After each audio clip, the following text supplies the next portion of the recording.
Hello, and okay, today we're going to be looking at the update that people are saying is one of the biggest dev updates in Valorant, just history, just because of the amount of good things that there is, and people are saying that this will literally save the game. So I'm sure hoping for it. The game has been pretty stale. I will say the updates lately have been going in the right direction with like tail nerfs and just kind of like being able to nerf tail and breach has honestly made a very big change with the amount of util that is being used. So I'm quite excited for this. This is pretty old though, or not pretty, but like 2 days or something like that. So yeah, I think let me see, 4 days. Okay, maybe it's more.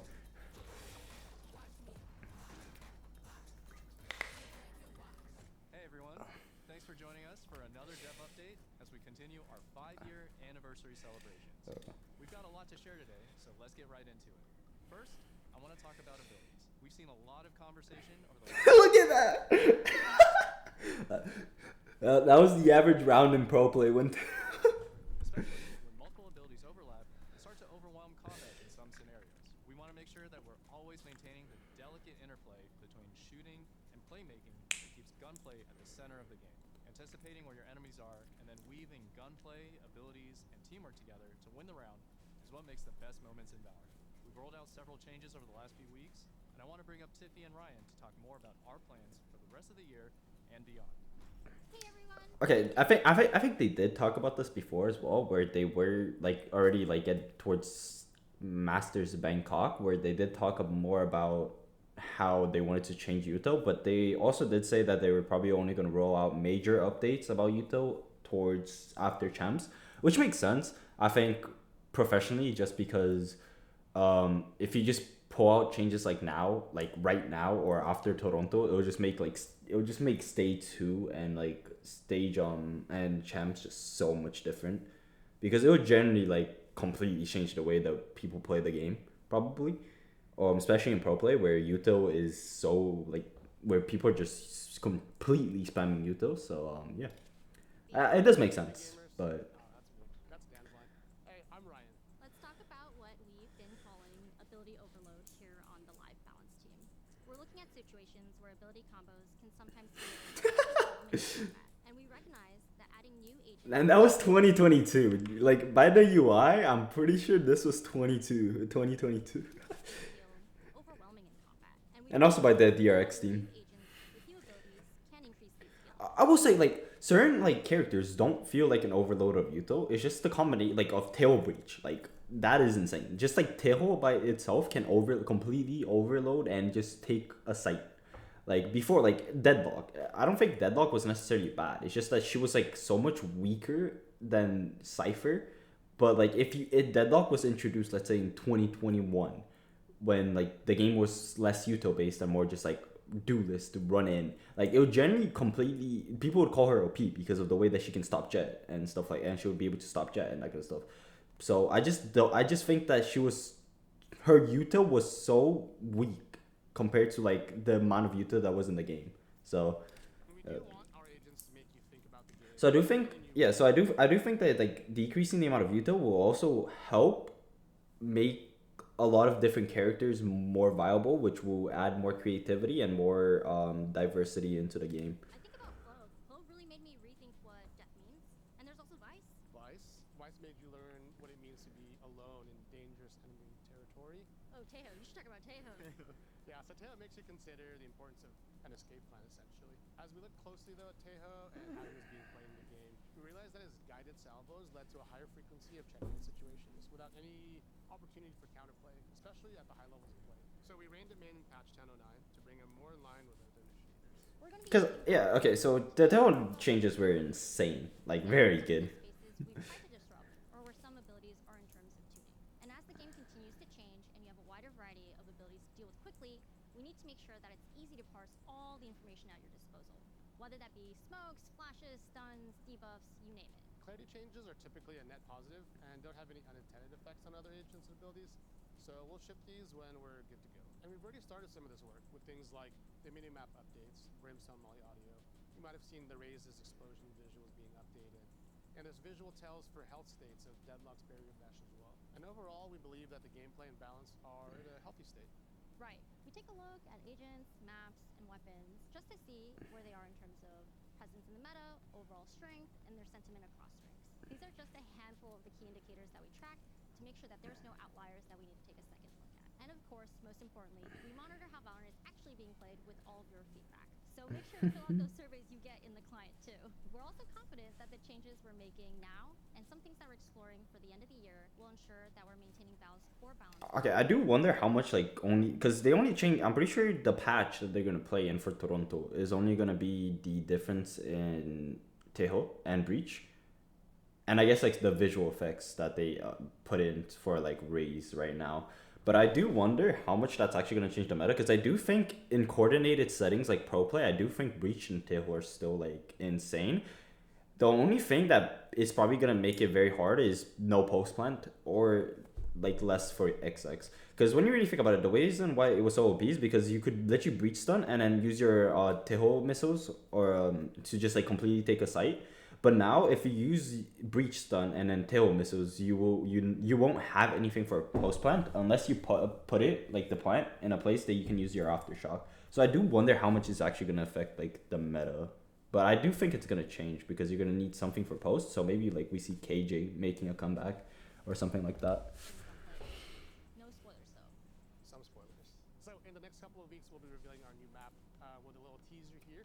Okay, I will say so far I do not like the new map from what I've seen. We're into a master Toronto where we get to see the team do the full reveal. The map team like cooked on this one. They've created something that aims to shake up how you think about taking. Look at this, bro. Each site is layered and complex, so that teams have to think. This looks like a TDM map. This literally looks like a TDM map.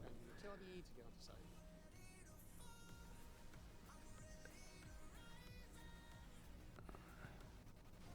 It does look cool. It does look cool though. I do like the way that it looks. I do have to. I'll probably have to play on it though, cause like that looks very weird. Patch 11.0, we're bringing a new map to competitive. I don't know how I feel about it. Most Okay, players W. are engaging with the new map for the first time in competitive already, and we want to better support learning the map in that competitive environment right away.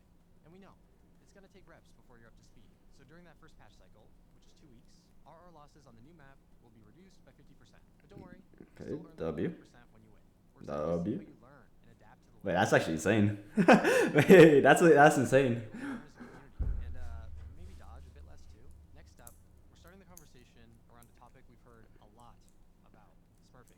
And that word is loaded. It's not a one-size-fits-all descriptor of the I don't know what we're talking about. I don't think smurfing is a problem. I think we should. Yeah, I don't see the problem. I think it's. I think it's actually good for the community. So we should definitely keep smurfing. and they're just performing well. I don't think we should take it out. Returning and in the process of See, that's just an average bronze player. You can like I don't know what they're talking. This is just an average bronze player, and then that just goes to show how like bad silver and gold players are, and yeah. but some have No, that is crazy though. Even if he is Murphy, bro, going 9 and going like, oh my god. Your whole team, like, okay, one person, maybe two is okay, but like this is crazy. And then the rain is also there. process of ranking up. Some have deranked with the intent to stomp, or are playing at lower ranks. Okay, that's crazy. They didn't level themselves, and that's an issue. So here's what's coming. First, we're increasing the barrier to sharing accounts, starting with multi-factor authentication. Our plan is to require MFA, something like app. Yo, brother. Most of the time when you're sharing an account, you're friends with them. You can literally just like ask them for the number. And then their friend will be able to put it in. This ain't solving anything. Suspicious cases. This isn't solving anything. We're looking into it for all competitive accounts as well. Our goal here This isn't solving anything. is more What's stopping people from just like absolutely sharing the number for the verification and giving it to the people that need it? Like, I don't understand. We're planning to launch this year with more specific details to come. Second, we'll be adding an additional reporting category for players that are abusing matchmaking systems. This one's twofold. One, we want better data about when you think someone in the match was intentionally abusing the system with the intent to stomp on the opposing team. Okay, so yeah, so that would literally just be if you are ever 30 and 5, no matter what lobby you are, that's below immortal or radiant, you're getting reported for smurfing. If you're having the best game of your life, well, good luck, because you're reported for smurfing. Players I will say they probably won't like do it for one match, so it'll probably have to be like enough to be like so like 5 in a row or 5 like 30 bombs in a row or something like that, and then like they'll probably like kind of like be suspicious about it. Category to report this behavior. So, I do like the I think that is a good idea. Abuse is a complex space, and we want to hear your feedback now and as these features come online. This is a major step forward and just the start of more to come. Oh, and there's some overlap here with botted accounts. Just as a reminder, we've banned hundreds of thousands of these accounts to date. So if you have one of those accounts, expect that same fate. Next up, I wanted to give an update about something we talked about earlier this year. We're adding more visibility into your behavior standing. Here's what we plan for it to look like. You can see any active warnings or penalties on your account, along with what penalties you've been Oh, that's cool. coming next if you don't shape up. This is also launching later this year. Our game is competitive, and sometimes you overheat.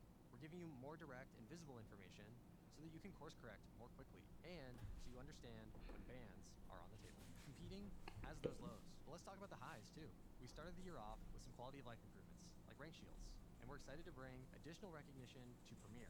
If you've been looking for a way to rep your squad across Val, check out Premier in 11.0. Team tags are coming for players who participate in weekly Oh. matches, and we're adding a sick way to recognize those that manage to win the playoff tournament. In general, we'll keep leveling up the competitive journey in Val through this. Okay. Now, just a thought, you know, just maybe we do it for ranks. Like if you're Emerald, you get an or no, what the. If you're what is it called? If you're Ascendant, you get an Ascendant banner. If you're Bronze, you get a Bronze banner. If you're Iron, you get banned from the game.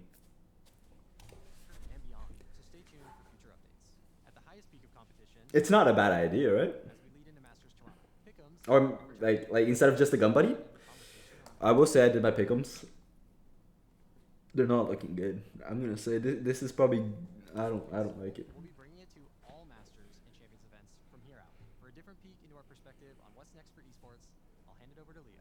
Thanks, Steven. Hey, folks. Oh. Leo here on behalf of the VCT team. When we originally designed our sport with all of its pieces, Don't call it a sport. Okay, listen, I love esports. It's not a sport per se. Let's call it an esport. Even though it's not really a sport. All right, I'll get into the drama here. It's not a sport. A sport is something that takes physical abilities, like an American football player or a football player or a tennis player. Those are sports.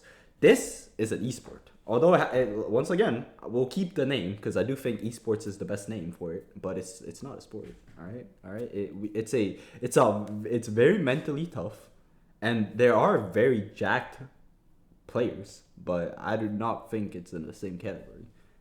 changes, international leagues, global events, we made a number of choices focused on delivering highly impactful moments, stability for top teams and players. Nor do I think it should be compared to sports. I don't think we should I think calling it a sport would just add comparison from like video game for esports and actual sports, and I don't think those two should be compared. I think they're two completely different things, and they should be both like just not be compared at all. So Survival path to pro. These choices have paid off, and in the past few years have helped Valorant grow into one of the largest esports on the planet. there we go. Now, There you go. all what's working, just what's not, and set the stage for the next era of the VCT. The first cycle of team partnerships Oh. will end of next year, giving us a unique opportunity to make larger changes at the start of 2027.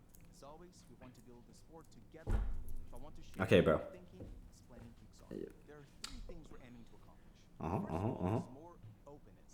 While partnership will remain a key component of our design, we want the VCT to be a bit more open, better bridging the gap between Tier 1 and Tier 2, There we go. professional and community tournaments, and There giving we go. more teams the opportunity to compete at bigger stages. There we Second go. goal is more flexibility. We want to design a system that gives us a wider variety of competitions, formats, and event locations around the globe.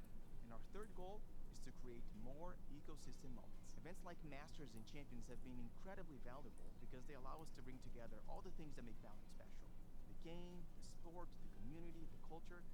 And while we think the number of global events is still appropriate, we're looking to create more moments like that, especially at the regional level. It's still very Okay, wait. Are they actually doing what they did with League?